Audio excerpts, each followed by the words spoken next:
नाशिकमध्ये हेलिपॅडवर मुख्यमंत्री एकनाथ शिंदेंच्या बॅगांची तपासणी। राऊतांच्या आरोपांनंतर शिंदेंच्या बॅगांची तपासणी। बॅगांमध्ये काहीच आढळलं नसल्याची माहिती।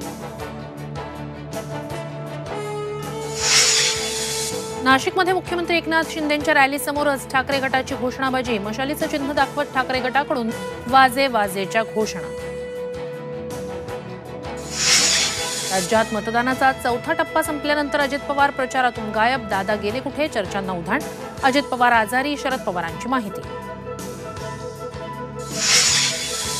मोदींच्या रोड शोवरून मवियाचा हल्लाबोल। मुंबईत रोड शो काढणं हे शहाणपणाचं लक्षण नाही, पवारांची टीका। तर घाटकोपर दुर्घटनेनंतरही मोदींनी रोड शो काढणं अमानुष, राऊतांचाही घणाघात।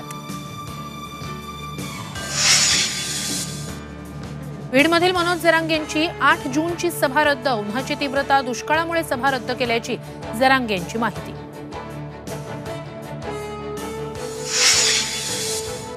आणि केरळमध्ये 31 मे रोजी मोसमी पावसाचं आगमन होण्याचा अंदाज। पावसाच्या वाटचालीसाठी पोषक स्थिती असल्यानं वेळेत पाऊस दाखल होणार असल्याची माहिती।